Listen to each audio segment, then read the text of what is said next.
Hola, soy Yolanda Ramallo, investigadora del Servicio de Evaluación del Servicio Canario de Salud, tutora del TFG de la Escuela de Enfermería de la Candelaria y miembro del Grupo de Trabajo de Proyectos de Innovación Educativa.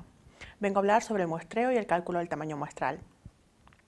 Cuando vamos a plantear un estudio, debemos de pensar si vamos a utilizar toda la población, si esto fuera posible, o una muestra de la población. En el caso, una población se define como un conjunto total de casos o personas que poseen las características de interés y que podrían ser incluidas en la investigación, y una muestra como un subconjunto o porción de esta población. Para seleccionar la muestra de la población hay diferentes tipos de muestreos. Están los muestreos probabilísticos y los muestreos no probabilísticos.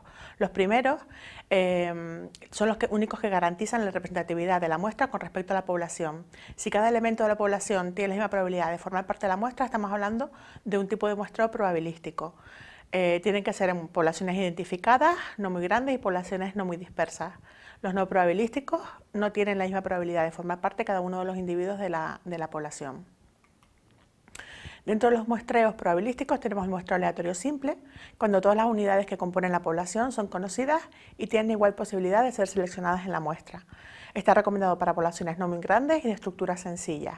Lo que tendríamos que hacer es enumerar o darle un número a cada uno de los individuos de la población y después, o bien a través de un generador de números aleatorios o una tabla de números aleatorios, ir seleccionando números que nos van identificando los individuos de la muestra de la población que compondrían la muestra. Un muestreo aleatorio sistemático es también sencillo, es parecido al muestreo aleatorio simple, en el que seleccionamos a los individuos de la muestra a intervalos regulares y de manera periódica. Lo que tendríamos que hacer es ordenar la población de manera aleatoria, asignarles un número y después calcular la razón K, que sería la división del tamaño de la población frente al tamaño partido por el tamaño de la muestra. En el caso de que nos saliera, por ejemplo, 5, seleccionaríamos el individuo 2, el individuo 7, el 12, el 17, siempre dando saltos de 5 en 5. El muestreo aleatorio estratificado divide la población en grupos o estratos, de tal manera que los individuos que componen cada uno de estos estratos internamente son similares, pero los estratos son diferentes entre sí. Dentro de cada estrato, lo que seleccionamos los individuos es a través de muestreo aleatorio simple o sistemático. Vamos a pensar en un estudio en el que nos interese hacer un análisis por subgrupos y tener estratos, por ejemplo, varones obesos, varones no obesos, mujeres obesas, mujeres no obesas. Y de esta manera tendríamos estos 4 estratos y podríamos seleccionar una muestra acorde a ellos. Las ventajas de este tipo de muestreo es que asegura que la muestra es representativa dentro de cada uno de estos estratos. Normalmente se necesita menos muestra porque los estratos, al ser similares, tienen menos variabilidad y se obtienen estimaciones más precisas que en el muestreo aleatorio simple porque los estratos son más homogéneos que la población. Inconvenientes: que hay que conocer la distribución de la población en relación a las características con las que vamos a definir los estratos.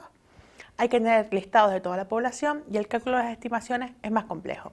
En muestreos aleatorios por conglomerados, lo que hacemos es dividir la población en conglomerados.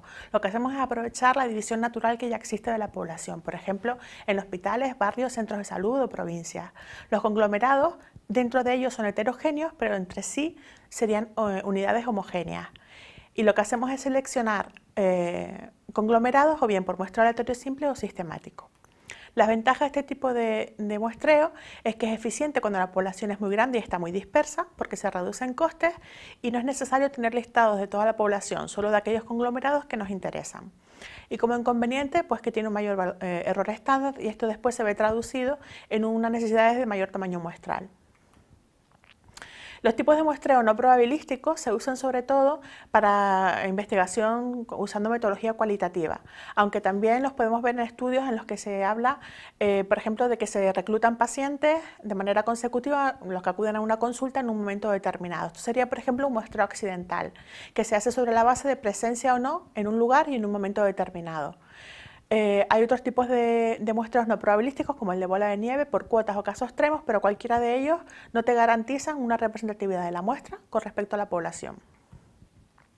Ahora que ya sabemos cómo seleccionar la muestra de una población, vamos a hablar de cuál es el tamaño muestral necesario y adecuado para hacer el cálculo, para obtener una muestra, para tener una muestra que responda a nuestros intereses de investigación.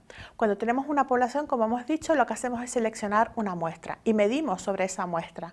El valor que obtenemos en esa medición es lo que denominamos estimador y sería el equivalente a medirlo en la población, que sería lo denominado como parámetro.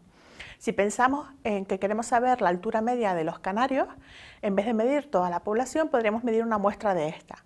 Ese valor medio que obtenemos de altura sería el estimador en la muestra y si lo lleváramos a nivel poblacional sería un parámetro. ¿Qué problemas tendríamos si no seleccionáramos el tamaño muestral adecuado? Si lo que hiciéramos fuera seleccionar menos muestras de las mínimas necesarias, lo que perderíamos es precisión en la estimación y podría ser el caso de que realizáramos un test en el que no se encontraran diferencias estadísticamente significativas cuando realmente estas existen. Aquí entraría el concepto de potencia estadística. La potencia estadística, cuando es alta, lo que nos está diciendo es que realmente no existen diferencias en la comparación entre los dos grupos, pero si fuera baja, lo que nos estaría indicando es que no tenemos suficiente tamaño muestral para haber encontrado esa diferencia. En el caso de que estudiásemos más muestras de las necesarias, pues lo que tendríamos es una pérdida de tiempos y consumo de recursos innecesarios e incluso podría ser poco ético para algunas investigaciones. Cuando hacemos el cálculo del tamaño muestral puede ser para responder a dos necesidades distintas. Si lo que nosotros necesitamos es estimar un parámetro de una población en relación a una muestra, es decir, obtener una media o una proporción poblacional, estamos hablando de estimación por intervalo de confianza o estimación de parámetros. Si lo que quisiéramos obtener es la comparación o el tamaño necesario para una comparación entre dos grupos para saber si existen diferencias en una medida, estaríamos hablando de contrastes de hipótesis, de estimación del tamaño muestral a través de contrastes de hipótesis. El primero de los casos, la estimación de parámetros, estaríamos hablando del ejemplo que pusimos antes. Por ejemplo, calcular la altura media de los canarios.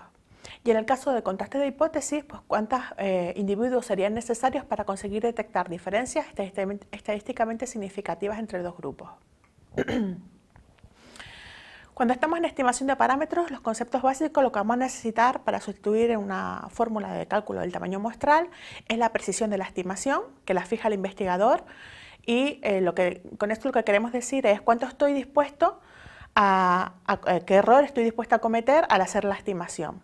¿Vale? Cuanto más precisos seamos, cuanto mayor sea la precisión con la que estimamos esa media o esa proporción, aumentará los requerimientos de tamaño muestral. El nivel de confianza normalmente se sitúa en el 95%, si lo quisiéramos elevar también tendríamos un mayor requerimiento de tamaño muestral. Y se piden otros elementos directamente relacionados con el parámetro concreto a estimar, como puede ser su desviación estándar. Esta información la podemos sacar o bien de un estudio piloto previo o de la literatura científica. En el caso del contraste de hipótesis, lo que se nos va a pedir es qué diferencia mínima queremos detectar en la comparación entre los dos grupos. Esta diferencia debemos de establecerla en términos de aquello que sea clínicamente relevante, es decir, una diferencia que va a causar un cambio en la práctica clínica, por ejemplo, ¿no? Va a pedir también otros elementos directamente relacionados con el parámetro concreto a estimar, como puede ser la desviación estándar en el caso de que estemos hablando de una media, el nivel de confianza, que hemos dicho que normalmente es el 95%, y la potencia estadística. La potencia normalmente se sitúa en el 80%, una potencia del 80% se considera aceptable, y si quisiéramos aumentar la potencia, obviamente también va a tener incrementos en el tamaño muestral. Gracias.